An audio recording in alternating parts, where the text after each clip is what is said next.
नमस्कार दोस्तों, स्वागत है आप सभी का यूपीएससी मंच के यूट्यूब चैनल पर। आज हम इस वीडियो में इंटरनेशनल रिलेशन के जून मंथ के सभी इंपॉर्टेंट करंट अफेयर्स को कवर करेंगे, तो इस वीडियो को पूरा ज़रूर से देखना। इस वीडियो से आपकी एक क्विक रिवीजन होगी जो कि आपको आने वाले आपके यूपीएससी एग्जाम के लिए प्रिपेयर करेगी। तो आइए शुरुआत करते हैं, जानते हैं पहले टॉपिक के बारे में। अभी रिसेंटली नेपाल के प्रधानमंत्री 4 दिन की विजिट के लिए आ रखे हैं भारत में। यहां पर इस मीटिंग का मेजर फोकस रहेगा एनर्जी और ट्रांसपोर्ट सेक्टर पे। अभी 2 हाइड्रो प्रोजेक्ट्स के लिए हमारी रजामंदी हुई है, यानी एमओयू साइन हुआ है नेपाल के साथ। इसमें पहला है आपका करनाली हाइड्रो इलेक्ट्रिसिटी, जो कि करनाली रिवर पे लोकेटेड है। ये आपकी करनाली रिवर है, ये यहाँ से फ्लो कर रही है। इसके ऊपर हम हाइड्रो पावर प्रोजेक्ट स्टार्ट करने वाले हैं, जहाँ से 480 मेगावाट एनर्जी को जनरेट किया जाएगा। इसके साथ साथ lower Aruna hydro electricity project भी आपका खासा न्यूज़ में रहा है। इसके ऊपर भी एमओयू साइन हुआ है। अरुण रिवर जो है, इसके ऊपर ये आपका प्रोजेक्ट स्टार्ट होगा। इसका 3rd फेज है। ये अरुण रिवर आपकी कुछ इस एरिया में पड़ जाती है यहाँ पे। अब बात की जाती है, एक पेट्रोलियम पाइपलाइन भी हम स्टैब्लिश करने वाले हैं, जो कि लगभग 69 किलोमीटर लंबी रहेगी, जो बिहार के मोतिहारी से जाएगी नेपाल में। इसके ऊपर लगभग 300 करोड़ का खर्चा रहेगा और 15 मंथ में ये बन के तैयार हो जाएगी।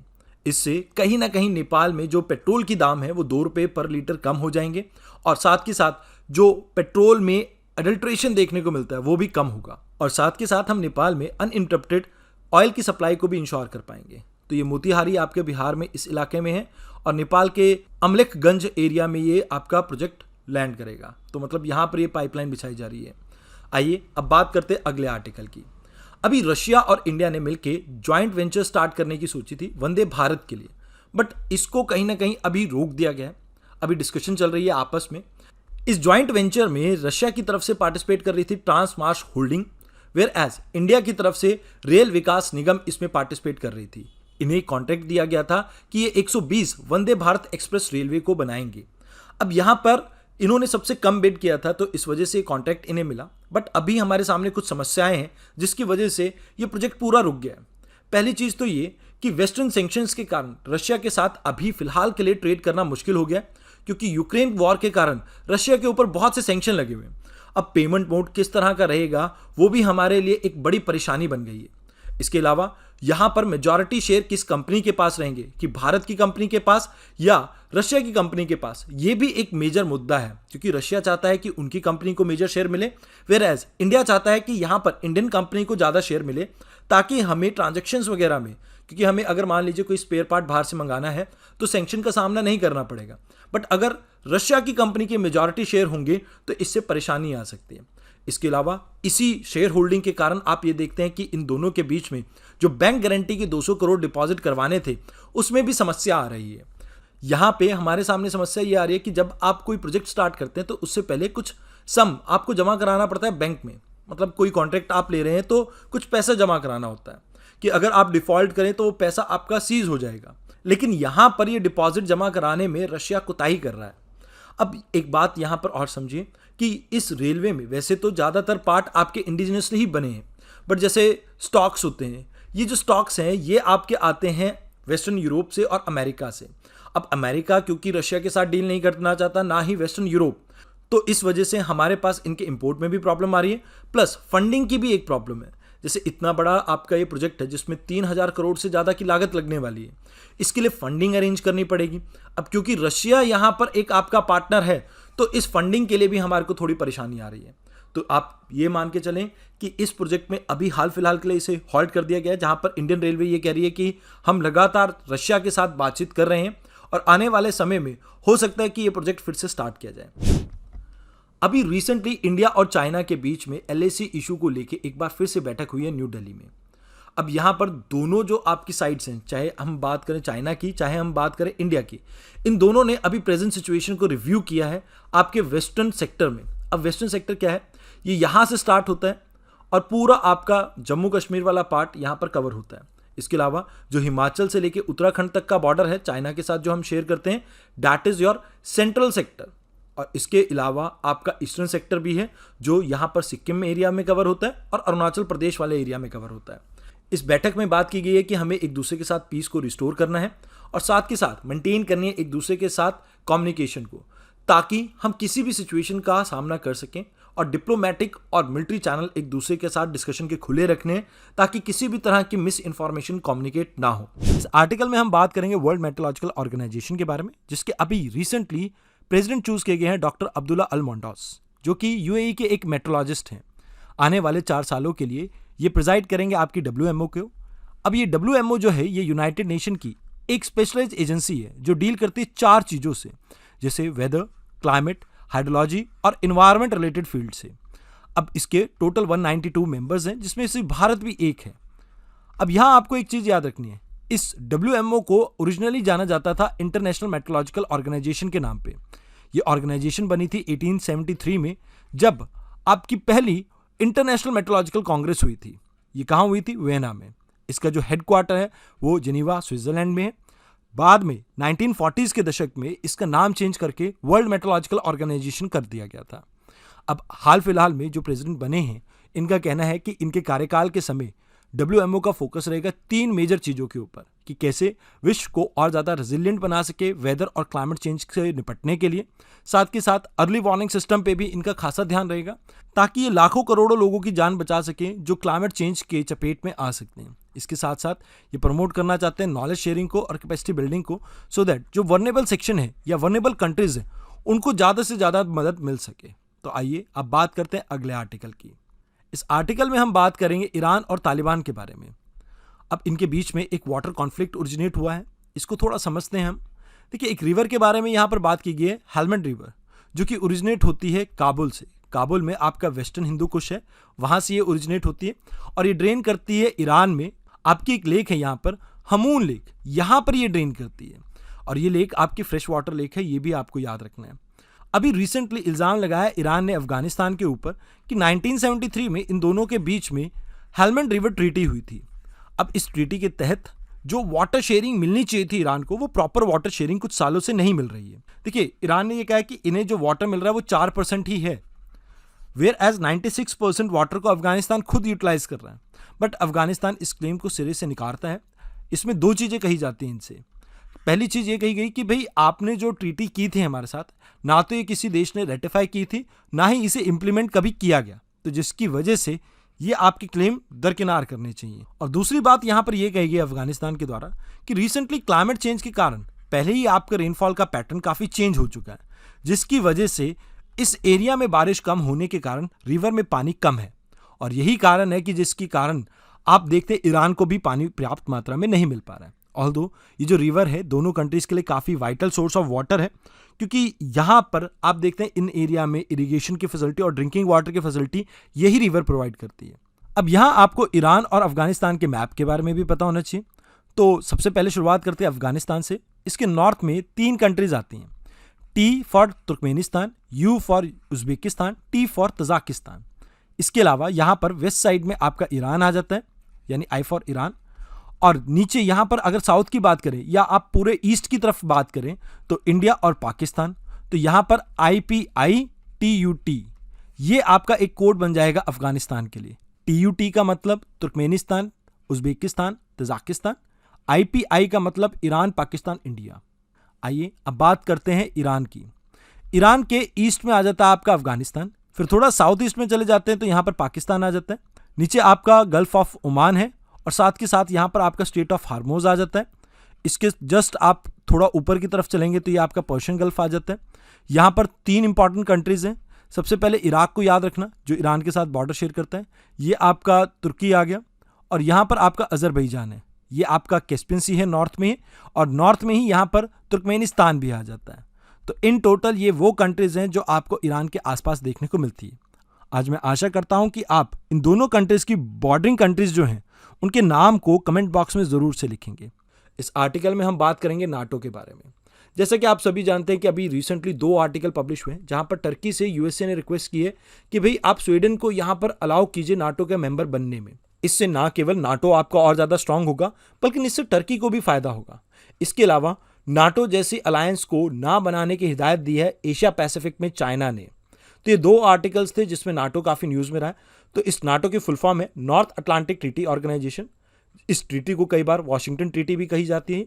ये 1949 में आपकी ट्रीटी बनी थी। अभी हाल फिलहाल में इसके 31 मेंबर हैं। रिसेंटली जो आपका मेंबर ऐड हुआ है दैट इज फिनलैंड। इसका हेडक्वार्टर ब्रुसेल बेल्जियम में है। अगर बात की जाए इसके ऑब्जेक्टिव की, तो यहाँ पर आपको याद रखना है कि ये फ्रीडम एंड सिक्योरिटी को इंश्योर करता है अपनी सभी मेंबर कंट्रीज में, और इसके लिए कोई भी मीन्स हो, चाहे पॉलिटिकल और मिलिट्री, उन सभी के लिए ये आपका तैयार है। अभी फिलहाल 2023 में आपका लास्ट मेंबर जो ऐड हुआ था दैट इज फिनलैंड। इसके अलावा इसके मेंबर हैं आपके Albania, Belgium, Bulgaria, Canada, Croatia, चेक Republic, Denmark, Estonia, France, Germany, Greece, Hungary, Iceland, Italy, Latvia, Lithuania, Luxembourg, Montenegro, Netherlands, North Macedonia, ये सेकंड लास्ट मेंबर है आपका, ये याद रखना आपने, Norway, Poland, Portugal, Romania, Slovenia, Spain, Turkey, UK and US. वैसे Turkey आपका one of the first member रहा है और ग्रीस भी इसका one of the first member रहा है। जब ये ऑर्गेनाइजेशन स्टार्ट हुई थी तो सबसे पहली 2 कंट्री जिन्होंने इसे ज्वाइन किया था that was Turkey and Greece. आइए अब बात करते हैं अगले आर्टिकल के बारे में। सबसे पहले हम एक लोकेशन देखते हैं सूरीनेम की। ये आपका साउथ अमेरिका में लोकेटेड एक कंट्री है जिसके नॉर्थ में आता है आपका अटलांटिक ओशन, वेस्ट में आता है गुयाना, साउथ में आ जाता है आपका ब्राज़ील और ईस्ट में रहता है आपका फ्रेंच गुयाना। फ्रेंच गुयाना भी काफ़ी टाइम आपका न्यूज़ में रहता है क्योंकि भारत की जो हैवी कम्युनिकेशन सैटेलाइट है वो यहीं से लॉन्च की जाती है। तो ये आपको याद रखना है, ये ओवरसीज एक फ्रांस की टेरिटरी है जहाँ से हम अपनी कम्युनिकेशन सैटेलाइट को लॉन्च करते हैं। अब सूरीनेम क्यों न्यूज़ में रहा है? देखिए, अभी भारतीय प्रेसिडेंट यहाँ पर सूरीनेम की विजिट पे गए हुए हैं और यहाँ इन्हें सूरीनेम के हाईएस्ट सिविलियन ऑर्डर से नवाजा गया है, that is grand order of chain of yellow star. तो आपको याद रखना है कि grand order of chain of yellow star कहाँ पर आपका हाईएस्ट सिविलियन ऑर्डर है, दैट इज सूरीनेम। आइए अब बात करते हैं अगले आर्टिकल की। रवांडा आपका एक एरिया है जो कि अफ्रीका में लोकेटेड है। अगर इसके नॉर्थ की बात करते हो यहाँ पे आपका युगांडा आ जाता है। वेस्ट साइड में आपको डेमोक्रेटिक रिपब्लिक ऑफ कॉन्गो देखने को मिलता है। साउथ में आपको बुरांडी है एंड ईस्ट साइड में ईस्टर्न बॉर्डर जो है वो तंजानिया के साथ ये शेयर करता है। यहाँ पर कुछ इंपॉर्टेंट वाटर बॉडीज हैं जैसे लेक मुहुजी, लेक मुकेसरा, लेक कीवू, इनके बारे में आपको पता होना चाहिए। अब बात कीजिए कंटेक्स्ट की, तो आपको ये याद रखना है रवांडा में ना 2 मेजर ग्रुप्स हैं आपके, एक तो है तुस्ती ट्राइब, एक है हुतू ट्राइब। हुतू डोमिनेट करते हैं, मतलब इनकी ज़्यादा पॉपुलेशन है, मेजॉरिटी में यही पीपल है। अब इन्होंने क्या किया, 1994 में हुतू वालों ने अटैक कर दिया तुस्ती के ऊपर जिसमें 80,000 लोगों की मौत हो गई। अब इस तरह की वॉर एट्रोसिटी को देखते हुए एक पर्सन को जो कि उस समय पुलिस के चीफ हुआ करते थे, उनके ऊपर 54 चार्जेस को फ्रेम किया गया साउथ अफ्रीका में। अब ये जिनोसाइड जो हुआ है इसको डील कर रहा है आपका इंटरनेशनल कोर्ट ऑफ जस्टिस जो कि रोम स्टैट्यूट के नाम से भी जाना जाता है और ये हेग नीदरलैंड में है। अब आपसे एक सवाल भी है मेरा, आपको मुझे ये बताना है, एक और इंटरनेशनल कोर्ट है जो आपका हेग नीदरलैंड में है। आप कमेंट बॉक्स में उसका नाम बताइए। आप बहुत कम लोग हैं जो कमेंट में जवाब देते हैं, तो कोशिश कीजिए कि सभी लोग कमेंट में जवाब दें। अब अगर बात की जाए इंडिया, यूएसए, चाइना, इसके पार्टी नहीं है। इसकी जुरिस्डिक्शन में जिनोसाइड जैसे crime, war crime, crime of aggression and war against humanity, सभी तरह के ये क्राइम इसमें आते हैं। मतलब आप ये मान के चलें कि अगर कोई पर्सन, जैसे मान लीजिए इस पर्सन का नाम है ABC, ये किसी कंट्री का किंग है। अब इसने अपने लोगों के ऊपर कुछ एट्रोसिटी कंडक्ट की और यहाँ पर जो लोकल कानून है ये इसका कुछ नहीं बिगाड़ सकता है, तो उस समय आपका इंटरनेशनल कोर्ट ऑफ जस्टिस सामने आता है और ये उन लोगों के ऊपर कार्रवाई करने का लोगों को भरोसा दिलाता है। आइए अब बात करते हैं अगले आर्टिकल की। सबसे पहले आर्टिकल में हम वेस्ट बैंक और इजराइल के बारे में समझेंगे, इनकी लोकेशंस को, क्योंकि यूपीएससी पहले भी इस लोकेशन के बारे में 3-4 बार आपसे पूछ चुकी है, तो हमारे को इस लोकेशन, इस मैप वर्क को समझना बहुत ज़रूरी रहेगा। तो यहाँ इजराइल की अगर बात करें तो इसके वेस्ट में रहता है आपका मेडिटेरियन सी, इसके साउथ वेस्ट में आपका इजिप्ट आ जाता है, ईस्ट और साउथ ईस्ट में आपका जॉर्डन है, नॉर्थ ईस्ट में आपका सीरिया है एंड अगर नॉर्थ की बात करें तो ऊपर की तरफ आ जाता है आपका लेबनान। कुछ इंपॉर्टेंट टेरिटरीज भी आपको याद रखनी है, जैसे ये एरिया कहलाता है गाजा स्ट्रिप, ये पूरा एरिया आपका जेरूसलम और वेस्ट बैंक, वैसे वेस्ट बैंक मेजर टेरिटरी है, उसमें एक छोटा सा पार्ट है जेरूसलम जिसके बारे में आपको पता होना चाहिए। देन इसी के थोड़ा सा नॉर्थ में ऊपर की तरफ जाएंगे तो ये आपका गोलन हाइट वाला एरिया आ जाता है। तो ये कुछ इंपॉर्टेंट एरियाज हैं यहाँ पर लोकेटेड। इसके अलावा जॉर्डन और आपके इजराइल के बीच में एक इंपॉर्टेंट वाटर बॉडी है, दैट इज डेड सी। अपने सॉल्ट वाटर कंटेंट के बारे में ये बहुत ज़्यादा फेमस है। आपको यहाँ याद रखना है कि ये आपकी हायर सैलिनिटी वाली वाटर लेक है। इसके ऊपर ही आपको थोड़ा नॉर्थ में दिखाई देता है ये सी ऑफ गलीली और यहाँ आपके एक रिवर फ्लो करते हैं, दैट इज जॉर्डन रिवर। तो इस एरिया के बारे में आपको इतना ही जानना था। आइए अब बात करते हैं दूसरे आर्टिकल की। इस आर्टिकल में हम बात करेंगे बेलारूस के बारे में। इसका मैप वर्क समझना हमारे लिए थोड़ा इंपॉर्टेंट है, क्योंकि अभी रशिया ने यह कहा है कि अपनी टैक्टिकल न्यूक्लियर वेपन को ये बेलारूस में प्लेस करने वाला है अगले कुछ दिनों में। तो बेलारूस की जो लोकेशन है काफी इंपॉर्टेंट हो जाती है। देखिए, ये जो आपका बेलारूस है, इसके वेस्ट साइड बात करें तो यहां पर लतीविया, लुथेनिया एंड पोलैंड आते हैं। यानी कि ऊपर से स्टार्ट हो रहे हैं तो नॉर्थ, आपका नॉर्थ वेस्ट कह लीजिए, यहां पर लतीविया, लुथेनिया, पोलैंड। फिर साउथ में आपका यूक्रेन आ जाता है पूरा का पूरा, और आपके ईस्ट या नॉर्थ ईस्ट कह सकते हैं, इस पूरी डायरेक्शन में आपका आ जाता है रशिया। तो मेजर कंट्रीज जिसके साथ ये बॉर्डर शेयर करती है, that is Latvia, Lithuania, Poland, Ukraine and Russia. अब यहां एक चीज जो आपको याद रखनी है कि बेलारूस एक लैंडलॉक कंट्री है जिसकी इंक्लिनेशन टुवर्ड्स रशिया बहुत ज्यादा है, और इसके साथ इस्टोनिया और स्लोवाकिया अपना बॉर्डर शेयर नहीं करती हैं। कई बार यूपीएससी आपको घुमाने के लिए इन ऑप्शंस को यूज कर सकती है, तो याद रखना इस्टोनिया एंड स्लोवाकिया इसके साथ बॉर्डर शेयर नहीं करती हैं। इस आर्टिकल में बात करेंगे हम G20 की। इसमें अभी एक स्पीच दी गई है प्रधानमंत्री मोदी द्वारा, जिसमें ग्लोबल फूड सिक्योरिटी के बारे में बात की गई है, जिसमें इन्होंने कहा है कि वर्ल्ड लीडर्स को ये सोचना चाहिए कि आने वाले सालों में अगर हम ग्लोबल फूड सिक्योरिटी को इंश्योर करना चाहते हैं तो इसके लिए कलेक्टिव एक्शंस की जरूरत है, क्योंकि पेंडेमिक ने कहीं ना कहीं ग्लोबल सप्लाई चेन को डिसरप्ट करके रखा हुआ है, और इसके ऊपर और ज्यादा नेगेटिव इंपैक्ट डाला आपके जियोपॉलिटिकल टेंशंस ने।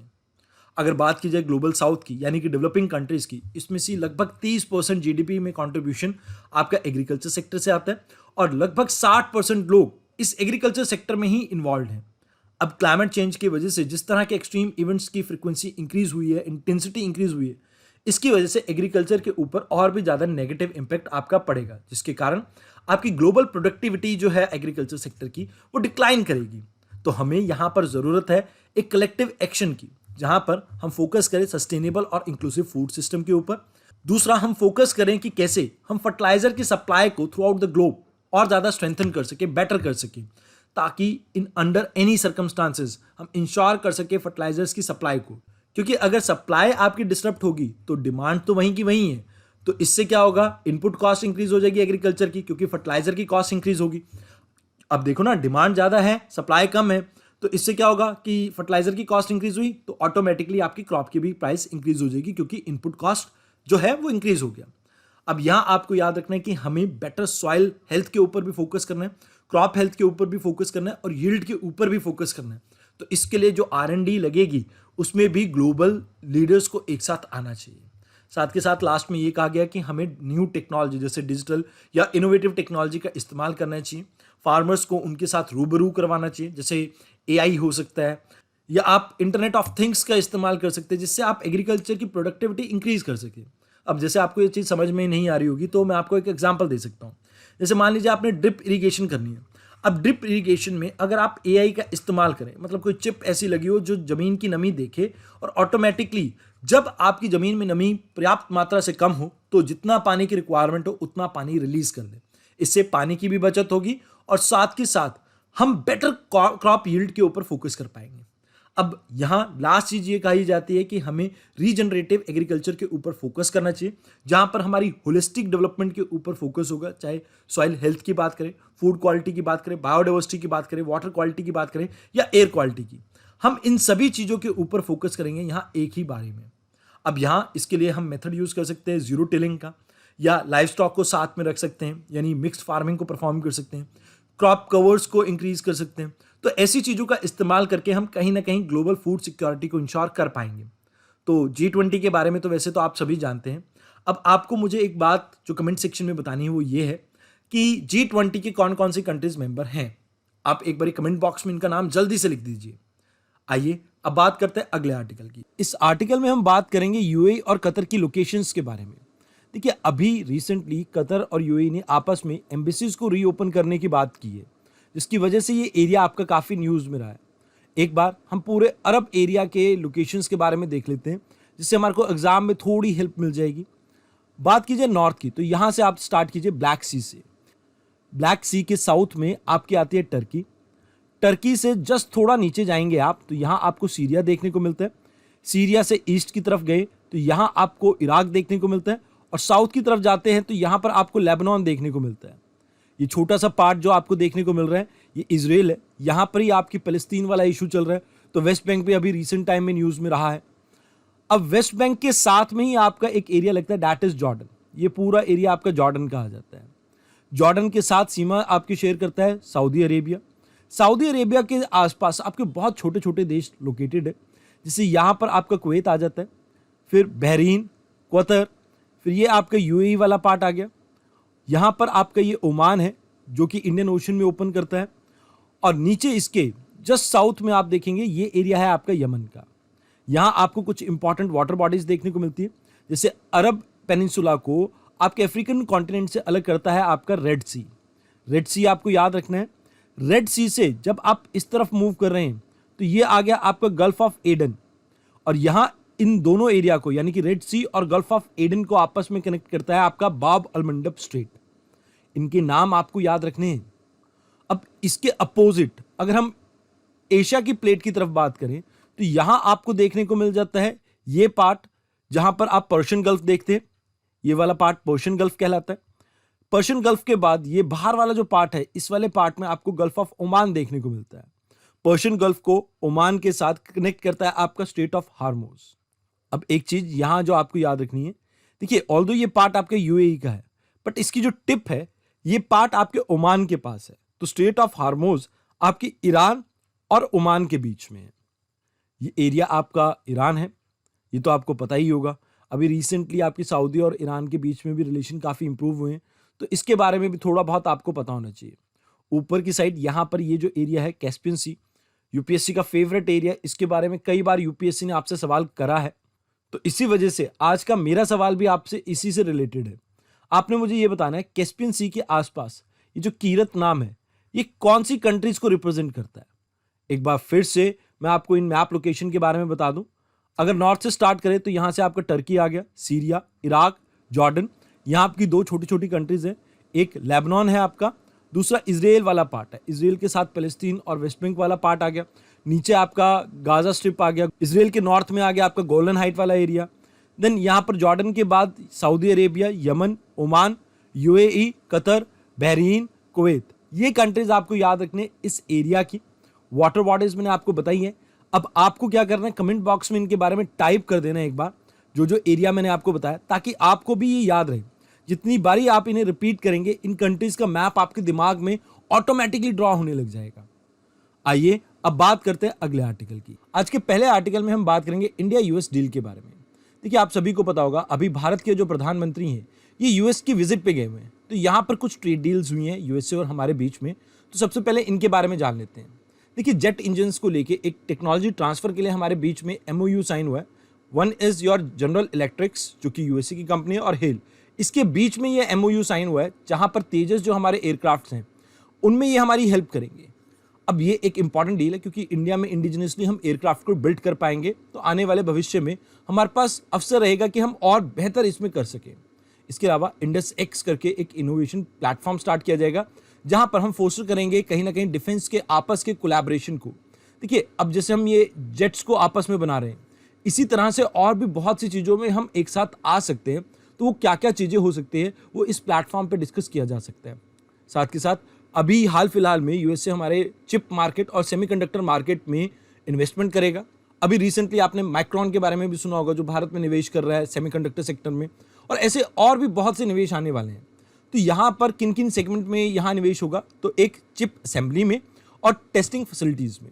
क्योंकि देखिए चाइना के ऊपर यूएसए अपनी डिपेंडेंसी कम करना चाहता है, और वो चाहता है कि उसके जो ज़्यादा करीब लोग हैं उनको ऐसे अवसर मिले, या उनके होम ग्राउंड, या आप कह सकते हो कि यूएसए में ये टेस्ट फैसिलिटीज़ हों। तो यहाँ पर इंडिया के पास कहीं ना कहीं यूएसए से इन्वेस्टमेंट आने का मौका रहेगा, क्योंकि इसके ऊपर भी डील साइन हुई है। यहाँ पर चौथा सेगमेंट रहा है स्पेस सेक्टर। देखिए अल्टिमिस अकॉर्ड जो कि लूनर मिशन है आपका यूएसए का, और एक ये कह सकते हैं कि बहुत बड़ा प्रोजेक्ट है वर्ल्ड लेवल पे अगर हम बात करते हैं, क्योंकि मोर देन 20 कंट्रीज इसमें पार्टिसिपेट कर रही है। तो इंडिया ने भी अब डिसाइड किया है कि वो अल्टिमिस अकॉर्ड का पार्ट बनेगी, तो ये एक अच्छी खबर है। इसके अलावा 2024 में जो इंटरनेशनल स्पेस सेंटर को भेजा जाएगा उसमें भारत पार्टिसिपेट करेगा, और भारत की ह्यूमन स्पेस फ्लाइट के अंदर यूएसए हमारी हेल्प करेगा। अगर बात की जाए मेडिकल सेक्टर की, तो नई दवाइयों को ढूंढने में, कैंसर, डायबिटीज़ की, और उन्हें डायग्नोस्टिक करने के लिए हम एक दूसरे के साथ हेल्प करेंगे, कोलैबोरेट करेंगे। लास्ट में जो इमर्जिंग टेक्नोलॉजी है जैसे क्वांटम कंप्यूटिंग, एआई, इसमें यूएसए के साथ हम पार्टिसिपेट करेंगे। अब देखिए इस विजिट की महत्व क्या है, इसको आपको समझना चाहिए मेंस पर्सपेक्टिव से थोड़ा। देखिए अगर बात की जाए, चाइना का डोमिनेंस काफ़ी इंक्रीज हो रहा है, तो यूएसए को भी चाहिए कि उसके पास कुछ स्ट्रॉन्ग अलाइज हो। जैसे चाइना के पास रशिया है, क्योंकि रशिया बहुत ज़्यादा डिपेंडेंट है चाइना के ऊपर। जैसे रशिया से वो तेल खरीदता है, प्लस चाइना की जो करेंसी है वो आईएमएफ बास्केट में आती है। अब इसकी वजह से इंटरनेशनल ट्रेडिंग में चाइनीज़ करेंसी का इस्तेमाल कर सकता है रशिया। अब भारत के साथ तो ये होता है, रशिया को पेमेंट को लेके बहुत परेशानी आती है, तो इतना ज़्यादा फ्रूटफुल नहीं रहता है रशिया का इन्वेस्टमेंट इंडिया के अंदर। या आप ये कह सकते हो एक्सपोर्ट जो रशिया हमारे को करता है उसमें रशिया को कई बार घाटा भी होता है। अब ये चीज़ तो हमें समझ में आ रही है कि भाई चाइना के बहुत ज़्यादा रशिया करीब जा रहा है, बट यूएसए भी तो इस बात को समझता होगा ना, यूएसए को भी तो कोई इंडिया जैसा अलाय चाहिएगा। अब दूसरा पॉइंट ये है कि अभी रिसेंटली चाइना और यूएसए के बीच में मीटिंग हुई। अब एंटोनी जी ने जब यहाँ पर चाइना में विजिट किया तो उसके बाद कुछ बातें हुई कि भाई चाइना और यूएसए के रिलेशनशिप अच्छे हो जाएंगे। अब यहाँ इंडिया को भी तो पिक्चर क्लियर करनी होगी ना, क्योंकि देखिए चाइना के साथ इंडिया के रिश्ते इतने अच्छे नहीं हैं। अब यूएसए के भी रिश्ते अच्छे नहीं होते हैं तो दुश्मन का दुश्मन दोस्त होता है। But at the same time यहाँ पर आपको ये भी समझना होगा कि अगर यूएसए और चाइना के रिलेशन इंप्रूव होते हैं तो इससे इंडिया के लिए भी एक पॉजिटिव है। अब पॉजिटिव क्या है, इसको आपको एक पॉइंट में मैं समझाता हूँ। देखिए इंडिया से चाइना जो है दुखी इसलिए है क्योंकि हम बहुत ज़्यादा करीब चले गए हैं यूएसए के। अब चाइना को ये लगता है कि इंडिया के थ्रू चाइना के अंदर यूएसए दखल अंदाजी करेगा, तो इस वजह से चाइना और हमारे रिलेशनशिप इतने अच्छे नहीं चल रहे हैं। बट अगर इन दोनों के रिलेशन अगर सुधरते हैं तो हो सकता है भविष्य में हमारे लिए कुछ अच्छे स्कोप्स निकल जाएं, तो ये भी एक पॉजिटिव यहाँ से निकल के आ सकता है। आइए अब बात करते हैं अगले आर्टिकल की। अभी रिसेंटली प्रधानमंत्री मोदी जी ने जो विजिट की है यूएसए में, तो यूएसए की फर्स्ट लेडी के लिए एक लेबोरेटरी ग्रोन डायमंड हम लेके गए थे। अब ये काफ़ी इंपॉर्टेंट है, 2023-24 के बजट में भी इसके बारे में बात की गई है। अब क्योंकि ये इको फ्रेंडली है, इसके लिए माइनिंग नहीं करनी पड़ती है। अब माइनिंग नहीं करनी पड़ती है तो इस वजह से पोल्यूशन कम होता है, तो यही कारण है कि इन्वायरमेंट फ्रेंडली है और इसी के कारण इसकी डिमांड काफ़ी ज़्यादा रहती है। अब इसे बनाने के दो प्रक्रिया हैं, एक है high pressure high temperature technique, एक है केमिकल वेपर डेपोजिशन टेक्निक। अब देखिए high pressure high temperature technique में हम क्या करते हैं, ग्रेफाइट लेते हैं, ग्रेफाइट को एक्सपोज करते हैं अप्रॉक्सीमेटली 1500 डिग्री सेल्सियस टेम्परेचर तक, प्लस इसके ऊपर बहुत ज़्यादा प्रेशर अप्लाई किया जाता है जिसकी वजह से ये डायमंड में कन्वर्ट हो जाता है। एक मेथड तो ये है। दूसरे मेथड में हम केमिकल वेपर्स का इस्तेमाल करते हैं, मतलब एक चैम्बर लेते हैं, इस चैम्बर में हम कार्बन से रिलेटेड आपकी गैसेस को फिल कर देते हैं, मतलब कार्बन रिच गैसेस को, जैसे कार्बन डाइऑक्साइड हो सकती है, कार्बन मोनोऑक्साइड हो सकती है, कोई भी ऐसी गैस। अब यहाँ इसे हीट किया जाता है अप्रॉक्सीमेटली 800 डिग्री सेल्सियस तक। तो इस तरीके से भी आपके लेबोरेटरी ग्रोन डायमंड्स की प्रिपरेशन होती है। अब इसकी जो केमिकल कॉम्पोजिशन है, फिजिकल आउटलुक है या ऑप्टिकल प्रॉपर्टीज़ है, वो नेचुरल डायमंड जैसी ही रहती है, तो इस वजह से भी अब महिलाओं में इनका चलन काफ़ी ज़्यादा है। दूसरी चीज़ यहाँ पर जो गिफ्ट की गई है दैट इज़ पेपर मचे, जो कि ओरिजिनेट करती है आपकी कश्मीर रीजन से। अब इसका जो नाम है कलमदान यानी कि पेन स्टैंड से लिया गया है। अब यहाँ आपको एक दो इन्फॉर्मेशन इसके बारे में ये याद रखनी है कि 13वीं सेंचुरी में एक मुस्लिम सेंट हुआ करते थे, मीर सैयद अली हमदानी। ये पर्शिया से इस टेक्नोलॉजी को लेके आए थे, जहाँ पर आप पेपर पल्प या डेकोरेशन या कलरफुल आर्टिफैक्ट का इस्तेमाल करते हैं। इससे vessel, bowl, cup, box, tray, lamps, ऐसी बहुत सी चीज़ें बनाई जाती हैं। इसे प्रोटेक्शन दी गई है जोग्राफिकल इंडिकेशन एक्ट 1999 के तहत। अब इससे बेनिफिट ये है कि मान लीजिए मैं सेम टेक्नोलॉजी का इस्तेमाल करके उत्तराखंड, चंडीगढ़ या कहीं भी कोई चीज़ बना रहा हूँ, चाहे वासल हो, बाउल हो, कुछ भी, तो मैं ये क्लेम नहीं कर सकता कि ये जम्मू कश्मीर का है। अगर मैं ऐसा क्लेम करूँगा तो इसके लिए मेरे को फाइन पे करना होगा, क्योंकि प्रॉपरली एक जोग्राफिकल एरिया से इसकी आइडेंटिटी को यहाँ पे लिंक किया गया है। इसके अलावा गिफ्ट बॉक्स में आपकी और भी बहुत सी चीज़ें थी, जैसे अजय दाना घी जो पंजाब से लेके गए हैं, बुदान सैंडलवुड जो कि मैसूर से लेके गए हम, धन्यदान राइस जो कि उत्तराखंड से बिलोंग करते हैं, गौदान सिल्वर कोकोनट ये वेस्ट बंगाल से हैं, हिरण्यदान दैट इज गोल्ड कॉइन जो कि राजस्थान से बिलोंग करते हैं। अब देखिए यहाँ पर लास्ट में ना दान लिखे हुए हैं सभी के पीछे। तिल दान वाइट तिल है जो आपके तमिलनाडु से बिलोंग करते हैं, जैसे रूपयान दान जो कि सिल्वर कॉइन है आपके राजस्थान के। ऐसे ही लक्ष्मी और गणेश जी की सिल्वर की मूर्ति लेके गए हैं हम। तो बहुत सी चीज़ें यहाँ पर गिफ्ट की गई हैं इस गिफ्ट बॉक्स में, प्रधानमंत्री मोदी के द्वारा।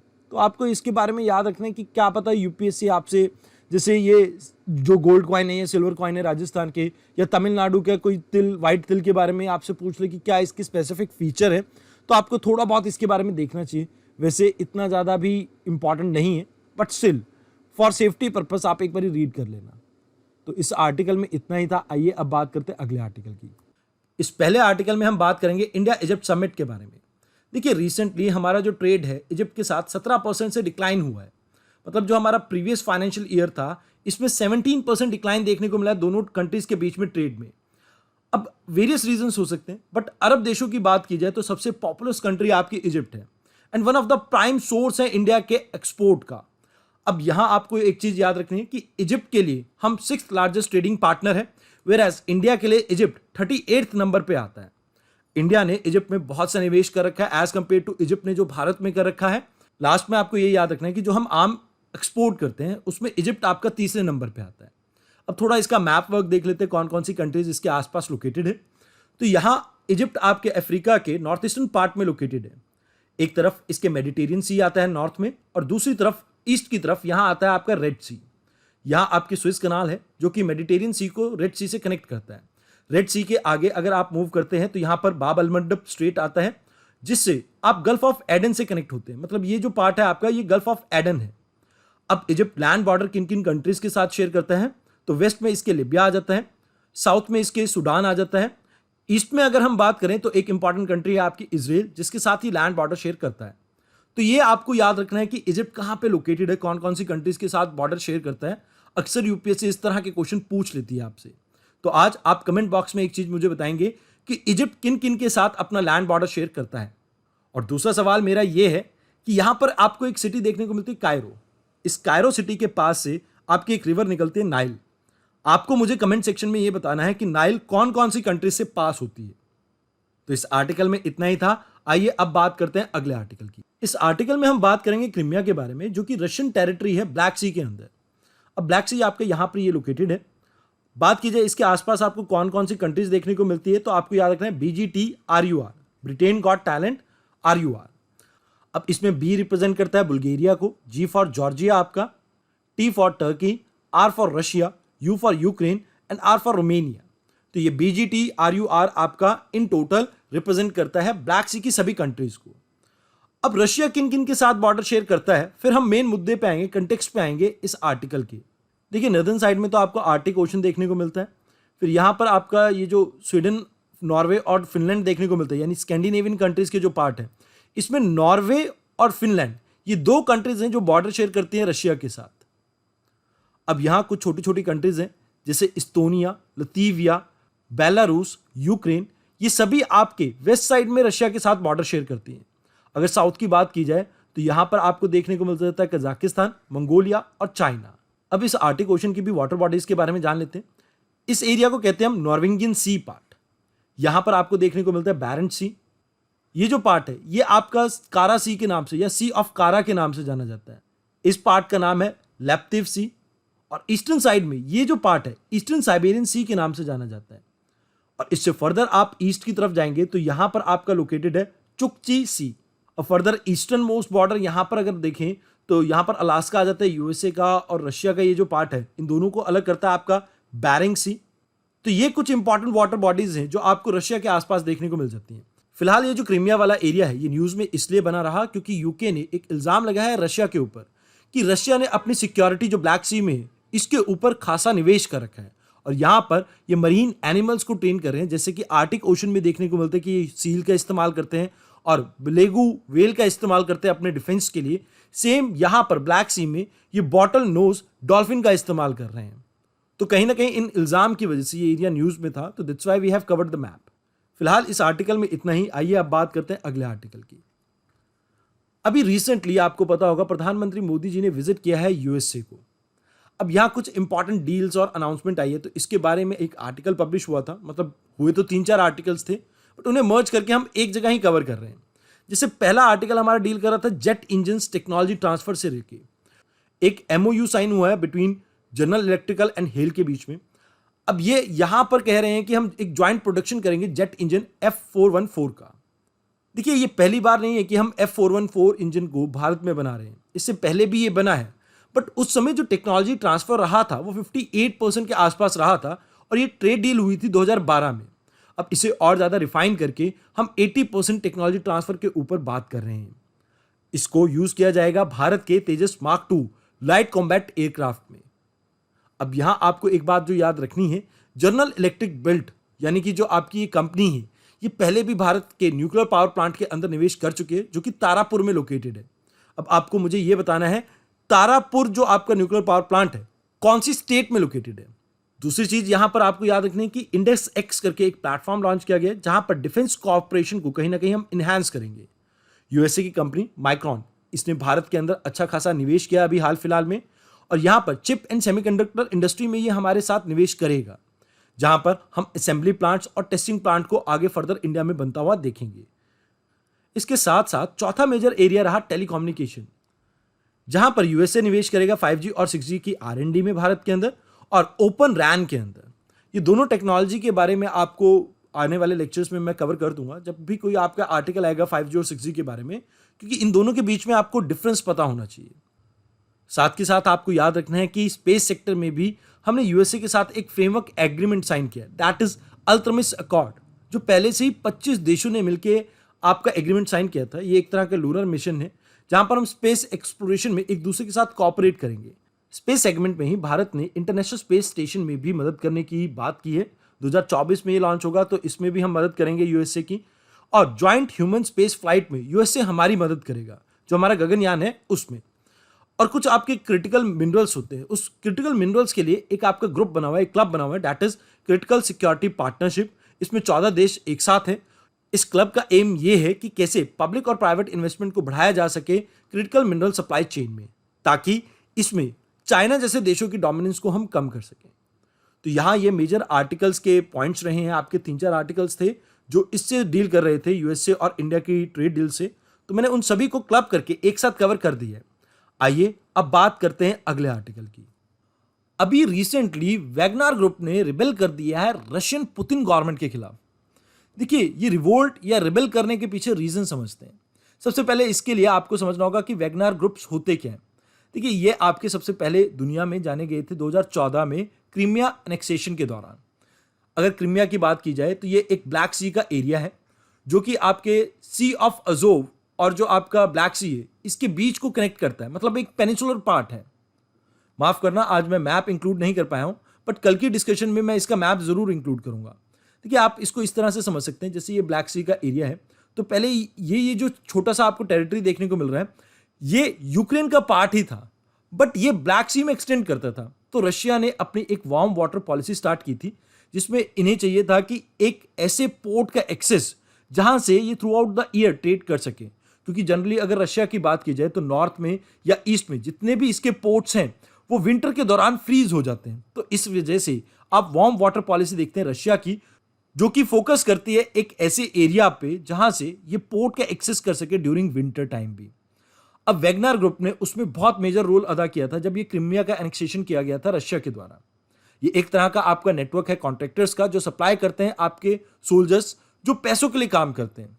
ये काफी एक्टिव है आपके वेस्ट एशिया में, खासकर सीरिया वाले पार्ट में, आपके कई अफ्रीकन कंट्रीज में भी, जैसे सूडान, जैसे लिबिया, माली, ऐसे एरिया में कई जगह ये आपको देखने को मिल जाते हैं। अब इनके रिबेल करने के पीछे क्या कारण था? देखिए, रिबेल करने के पीछे कारण ये था कि ये प्राइवेट ऑर्गेनाइजेशन है जिन्होंने अपना अभी अभी हेडक्वार्टर सेंट पीटरबर्ग में खोला है। अब हुआ ये कि जो रशिया के डिफेंस मिनिस्टर है, इन्होंने कहा कि इन सभी को गवर्नमेंट के अंडर लेके आएंगे हम, जिसके अगेंस्ट वैगनार ग्रुप के जो लीडर है उन्होंने रिवोल्ट कर दिया। अब इसमें बेलारूस का क्या रोल है? देखिए, बेलारूस बहुत करीब है रशिया के, रशिया के साथ ये बॉर्डर शेयर करता है, यूक्रेन के साथ भी। तो यहां बेलारूस के जो लीडर हैं वो काफी करीब है वैगनार ग्रुप के जो लीडर्स हैं उनके साथ।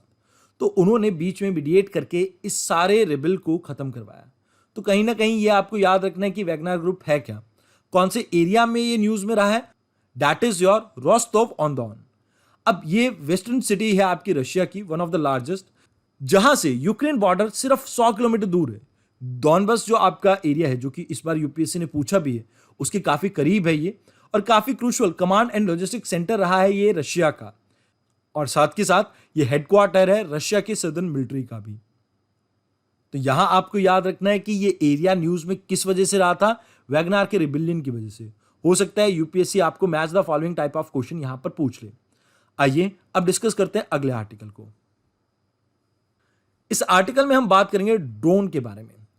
अब इसमें स्पेशली नाम लिया गया MQ-9B के बारे में। अभी रिसेंटली डिफेंस मिनिस्ट्री ने इस चीज को कंफर्म किया है कि हम प्रिक्योर करने वाले हैं MQ-9B ड्रोन को, जिसे कई बार रीपर भी कहा जाता है। ये एक मॉडिफाइड वर्जन है हेलफायर मिसाइल्स का, जिसे यूज किया गया था अलकायदा चीफ को मारने के लिए अफगानिस्तान में। इसके दो वेरिएंट है, एक स्काई गार्डियन, एक सी गार्डियन। ये लगभग 40,000 फीट तक उड़ सकता है, जिसकी वजह से हमारे पास एक एडिड एडवांटेज रहेगी कि हमारे जो हिमालयज हैं वो काफ़ी हाइट पे हैं और वहाँ पर चाइना और पाकिस्तान दोनों ही बहुत हॉस्टाइल हैं।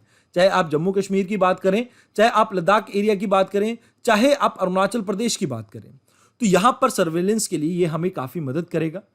इसकी जो ऑपरेशन लाइफ है, मतलब एक बारी आप इसे उड़ाते हैं तो उसके बाद 40 घंटे तक ये लगातार फ्लाइट में रह सकते हैं, जिससे आप कंटिन्यूस 40 घंटे की सर्वेलेंस कर सकते हैं एक एरिया की। ये ऑटोमेटिकली टेक ऑफ कर सकता है और लैंड कर सकता है, और क्योंकि ये बॉर्डर एरिया के पास है तो कम्युनिकेशन यहां पर जेपरडाइज होने के चांसेस होते हैं, बट इसकी जो कम्युनिकेशन है वो इंक्रिप्टेड रहेगी, तो ये भी हमारे लिए काफ़ी बेनिफिशियल रहेगा। भारत इसे $3 बिलियन में खरीद रहा है, जिससे हमारी ना केवल सर्वेलेंस सिस्टम इनहैंस होगा बल्कि हमारी डिफेंस कैपेबिलिटी इंक्रीज होगी, क्योंकि इसमें बहुत से मिसाइल सिस्टम्स एंड ऑल से ये लेस है, तो इससे हमारे को बेनिफिट मिलेगा और काउंटर टेररिज्म ऑपरेशन में भी ये कहीं ना कहीं हमारी हेल्प करेगा। इससे बेनिफिट ये है कि क्वाड में हमारा जो रोल है वो और ज़्यादा इन्हांस हो जाएगा। साथ के साथ टेक्नोलॉजी ट्रांसफर की भी यहाँ पर अपॉर्चुनिटी है, क्योंकि जैसे अभी हमने ये यूएसए से खरीदा है तो हो सकता है भविष्य में इसकी टेक्नोलॉजी ट्रांसफर भारत को कर दी जाए। साथ के साथ भारत का जो यूएसए के साथ डिफेंस कॉपरेशन है वो और ज़्यादा बूस्ट होगा और हमारी जो सर्वेलेंस है हमारे बॉर्डर एरिया में वो भी काफ़ी दुरुस्त होगी इससे। तो ये इसके बेनिफिट हैं। आई होप आपको आर्टिकल समझ में आया हो। आइए अब बात करते हैं अगले आर्टिकल की। इस आर्टिकल में हम बात करेंगे भारतीय प्रधानमंत्री की इजिप्ट विजिट के बारे में, जिससे बहुत सारे MOUs या स्ट्रैटेजिक पार्टनरशिप के डॉक्यूमेंट निकल के सामने आए हैं। मतलब जिसकी आउटकम ये रही है, हमारे की फोकस एरिया रहेंगे कैसे हम आपस में पॉलिटिकल एंड सिक्योरिटी कॉपरेशन को इन्हांस करें, कैसे आने वाले समय में हम एक दूसरे के साथ डिफेंस कॉपरेशन को और ज़्यादा इन्हांस करें। जैसा कि मैंने आपको प्रीवियस लेक्चर में भी बताया था कि ट्रेड और इन्वेस्टमेंट में हम एट पार नहीं हैं। अभी तो इंडिया की तरफ से ज़्यादा इन्वेस्टमेंट हो रखा है इजिप्ट में, बट इजिप्ट की तरफ से बहुत कम इन्वेस्टमेंट भारत में देखने को मिलता है। तो आने वाले समय में हम कैसे एक दूसरे के साथ ट्रेड इंप्रूव कर सकें, जैसे कि आपको सभी को पता है कि हम टॉप 10 ट्रेडिंग पार्टनर में आते हैं इजिप्ट के, तो कैसे इसे इन्हांस करा जा सके इसके ऊपर हमारा फोकस रहेगा, और कैसे इन्वेस्टमेंट को इन्हांस किया जा सके इस पर भी हमारा फोकस रहेगा। यहाँ पर एक दूसरे के साथ हम साइंटिफिक और एकेडमिक कोलैबोरेशन के बारे में भी सोच रहे हैं। अब यहाँ हमने 3 MOUs साइन किए, मतलब 3-4। इसमें सबसे पहले हमने फोकस किया एग्रीकल्चर के ऊपर। देखिए आप सभी को पता है कि इजिप्ट को फूड सिक्योरिटी की रिक्वायरमेंट है, क्योंकि वहाँ पर ज़्यादातर आपको सिटीज़ देखने को मिलेगी। इवन इनकी जो कैपिटल सिटी है कायरो, वो भी नाइल रिवर के ऊपर ही लोकेटेड है। तो ज़्यादातर आपके जो पॉपुलस एरिया देखने को मिलेंगे वो नाइल रिवर के आसपास देखने को मिलेंगे। ज़्यादातर एरिया रेगिस्तान है, तो फूड सिक्योरिटी को इंश्योर करने के लिए इंडिया के साथ कोलैबोरेशन इनका ज़रूरी था, तो इसके लिए MOU साइन हुआ। आप सभी को पता होगा इजिप्ट में पिरामिड्स जानते हैं आप, और भारत में भी बहुत से मॉन्यूमेंट्स देखने को मिलते हैं, तो इन्हें कैसे प्रिजर्व कर सकें इसके ऊपर हमारा फोकस रहेगा।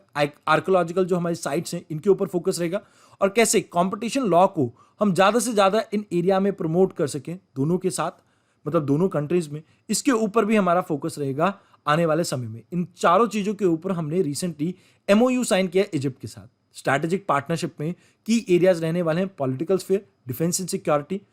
दोनों ने यहाँ पर एक ज्वाइंट स्टेटमेंट दिए जिसमें इन्होंने बात भी की है कि कैसे रिलीजियस एक्सट्रीमिज्म को रोका जा सके, इकोनॉमिक एंगेजमेंट को कैसे हम आने वाले समय में और बेटर कर सकें, इसके ऊपर भी हमारा फोकस रहेगा। कल्चरल और पीपल टू पीपल टाई हम कैसे इन्हांस और कैसे इंप्रूव कर सकें, इसके ऊपर भी हमारा फोकस रहेगा। अभी रिसेंटली हेलोपोलिस जो मेमोरियल है, यहाँ पर हमारे प्रधानमंत्री ने विजिट किया था। देखिए ये जो हेलोपोलिस है ये कॉमनवेल्थ वॉर ग्रेव्स सिमेंट्री है, जहाँ पर 4300 जो इंडियन सोल्जर्स हैं जिन्होंने इजिप्ट और एडन को बचाया था वर्ल्ड वॉर 1 के दौरान, इनकी ग्रेव्स हैं यहाँ पे। भारतीय प्रधानमंत्री ने यहाँ पर इन्हें श्रद्धांजलि अर्पित की है। बेसिकली इस इंडियन ट्रुप ने यहाँ पर स्विस कनाल को प्रोटेक्ट करा था। साथ के साथ फिलिस्तीन एरिया में भी भारतीय जो सोल्जर्स थे इन्होंने पार्टिसिपेट किया था। बैटल ऑफ हाइफा के बारे में आपको सभी को पता होगा, जिसकी न्यू दिल्ली में वॉर मेमोरियल है, आपको सभी को पता होगा उसके बारे में। तो आप कमेंट बॉक्स में बताइए कि ये जो बैटल ऑफ हाइफा के अंडर जो हमारा वॉर मेमोरियल न्यू दिल्ली में बना हुआ है इसका क्या नाम है। तो यहाँ पर आपको इतना ही जानना था। एक बार इजिप्ट के मैप को थोड़ा हम देख लेते हैं। देखिए, अगर बात की जाए, जैसे ये आपका इजिप्ट है, तो यहाँ पर आपका सनाइन पेनिसुला है, जिसके साथ आपकी दो एरिया टच होते हैं। एक तो गाजा स्ट्रिप के अलावा यहाँ पर आपका इजराइल टच होता है। ये सनाइन पेनिसुला वाला जो पार्ट है, यहाँ से आपकी फ्लो करती है एक कनाल, दैट इज स्विस कैनल आपकी कनेक्ट करती है मेडिटेरियन सी को रेड सी से। रेड सी आगे चलकर बाब अल मंडब स्ट्रेट के थ्रू कनेक्ट होती है आपकी गल्फ ऑफ एडन के साथ। इसके अलावा अगर बात की जाए, इजिप्ट किन किन के साथ अपना लैंड बॉर्डर शेयर करता है, तो यहाँ पर आपको याद रखना है लिबिया एंड सूडान। अगर बात की जाए मरीन टाइम बॉर्डर किन किन के साथ शेयर करता है, तो यहाँ पर आप सऊदी भी याद रख सकते हैं। और ऊपर की तरफ यहाँ पर इसके टर्की और ग्रीस आ जाता है नॉर्थ में, मेडिटेरियन सी की तरफ। तो यहाँ पर इस मैप में आपको इतना ही याद रखना है। आइए अब बात करते हैं अगले आर्टिकल। इस आर्टिकल में हम बात करेंगे आरती होलमानी के बारे में, जिन्हें हाल फिलहाल में अपॉइंट किया गया as a director of United Nation office for outer space. इन्हें अपॉइंट किया गया है United Nation Secretary General Antonio Guterres के द्वारा। United Nation office for outer space affairs ये प्रमोट करता है पीसफुल यूज ऑफ स्पेस। साथ के साथ अगर आपने कोई एक्सप्लोरेशन भी करनी हो तो वो भी पीसफुल रहनी चाहिए, मतलब किसी भी तरह के मिलिट्री यूज में आप इसे नहीं लाएंगे। इसका हेडक्वार्टर वियना में है। इसे स्टैब्लिश किया गया था 1958 पे। इसमें हमारा फोकस ये रहता है कि कैसे हम स्पेस एंड साइंस टेक्नोलॉजी को सस्टेनेबली यूज कर सके इकोनॉमिक और सोशल डेवलपमेंट के लिए सभी देशों के। तो यहाँ इस आर्टिकल में आपको इतना ही जानना था। आइए अब बात करते हैं अगले आर्टिकल की। इस आर्टिकल में हम बात करेंगे नेशनल रिसर्च फाउंडेशन के बारे में, जिसके ऊपर अगले आने वाले 5 सालों में हम 50,000 करोड़ निवेश करने वाले हैं। मतलब हर साल लगभग 10,000 करोड़ इसमें निवेश किया जाएगा। अब देखिए, यहाँ इसकी अनाउंसमेंट की गई थी बजट 2021-22 में, और ये नेशनल एजुकेशन पॉलिसी 2020 में भी इसका जिक्र किया गया। इसके जो चेयरमैन रहेंगे प्रधानमंत्री रहेंगे। इसको वाइस चेयर करेंगे आपके department of science and technology के मिनिस्टर, जो कि इसके ex officio chairman and vice chairman रहेंगे। अब देखिए, अभी इसका बिल प्रोजेक्ट करने के पीछे कारण ये है कि हम ये चाहते हैं कि जो पहले फंक्शन आपके science and engineering research board perform किया करता था, जो कि 2008 में आपका स्टैब्लिश किया गया था, जो कि आपकी सेंटर और स्टेट यूनिवर्सिटीज को फंडिंग किया करता था, हम उसकी सभी काम इस नेशनल रिसर्च फाउंडेशन को देना चाहते हैं।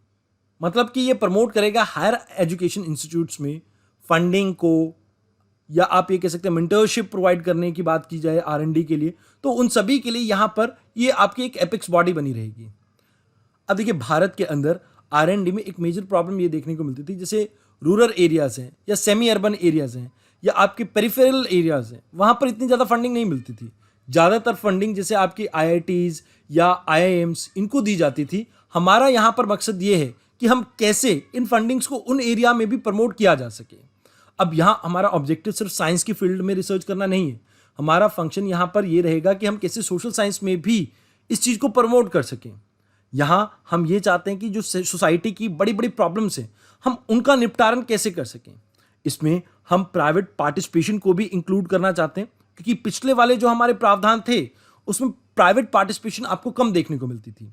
साथ के साथ हम मैनेजमेंट की एफिशिएंसी और इंटीग्रिटी को भी इंप्रूव करना चाहते हैं यहाँ पे। तो इन टोटल अगर हम बात करें, इंडिया के अंदर रिसर्च कल्चर को हम प्रमोट करना चाहते हैं। अगर हाल फिलहाल की बात की जाए तो इंडिया में GDP का 0.7% ही हम निवेश करते हैं। अगर ग्लोबल एवरेज की बात की जाए तो ग्लोबल एवरेज 2% के आसपास रहती है आपकी। तो हम आने वाले समय में प्राइवेट और पब्लिक दोनों सेक्टर से फंडिंग करके कहीं ना कहीं ग्लोबल एवरेज तक पहुंच सके, यहाँ पर ये हमारा यहाँ मकसद रहेगा। तो इस आर्टिकल में आपको इतना ही ध्यान रखना था। इस आर्टिकल में हम बात करेंगे इंडिया फिलीपींस रिलेशन के बारे में। देखिए, अभी रिसेंटली हमारे कुछ प्रोस्पेक्ट डिसाइड हुए हैं कि कहाँ कहाँ हम एक दूसरे के साथ बातचीत कर सकते हैं, जिसमें सबसे पहला आ जाता है कि हम कैसे एक दूसरे के साथ एक्सपैंड करेंगे ट्रेड को, कैसे हम एक दूसरे के साथ न्यू टेक्नोलॉजी के ऊपर वर्क कर सकते हैं, इसके ऊपर भी हमारा फोकस रहेगा। क्लीन एनर्जी, जो कि आजकल बहुत ज़्यादा इंपॉर्टेंट है सभी कंट्रीज़ के लिए क्लाइमेट चेंज को रोकने के लिए, यहाँ पर भी हमारा फोकस रहेगा। और कैसे इकोनॉमिक कॉपरेशन हम एक दूसरे के साथ इंप्रूव कर सके इनोवेशन की फील्ड में, मतलब कैसे एक साथ मिलकर R&D कंडक्ट कर सकें, हम इसके ऊपर भी फोकस करेंगे। अब क्लीन एनर्जी के साथ साथ यहाँ पर यह भी याद रखना कि रिन्यूएबल एनर्जी के ऊपर भी हमारा फोकस रहेगा, खासकर विंड एंड सोलर एनर्जी में। इसके अलावा यहाँ पर यह भी कहा गया है कि जो स्पेस एजेंसी आपकी फिलीपीन की है प्लस इंडिया की इसरो, ये आने वाले समय में यानी 2030 तक एक दूसरे के साथ मिलकर कुछ नए डायमेंशंस में काम करेंगी। अब इसके अलावा हम डिफेंस सेक्टर में भी और बेटर करना चाहते हैं। ऑल्दो हमने यहाँ पर लाइन ऑफ क्रेडिट इशू की है फिलीपीन को, अब यहाँ हमारा फोकस सिर्फ ब्रह्मोस मिसाइल पे नहीं है, हम इसके बियॉन्ड भी जाना चाहते हैं कि भाई और जगह जहाँ पर हम एक दूसरे के साथ कॉपरेट कर सकें, जैसे joint exercise, joint training, new naval assets को डेवलप करने के लिए, या आप ये कह सकते हैं कि एक दूसरे की रिक्वायरमेंट पूरी करने के लिए जो नई डिफेंस में रिसर्च करनी हो उस फील्ड में, हम हर फील्ड में एक दूसरे के साथ कैसे बेटर कोऑर्डिनेट कर सकें, इसके ऊपर हमारा फोकस रहेगा। अब यहाँ इन दोनों ने एक जॉइंट स्टेटमेंट में बात कही है कि we always believe in free, open and inclusive Indo Pacific region. अब इसी चीज को इंश्योर करने के लिए हम maritime domain awareness campaign भी रन कर रहे हैं। तो मतलब यहाँ हमारी कोशिश ये है कि कैसे इंडो पैसिफिक एरिया में हम अपना वर्चस्व और बढ़ा सकें, एक फ्रेंड, एक अलाय वहाँ पर ढूंढ सकें, इसके ऊपर हमारा फोकस है। और यहाँ पर तभी हम फिलीपीन के साथ भी डील कर रहे हैं। आज की इस वीडियो में इतना ही था। धन्यवाद।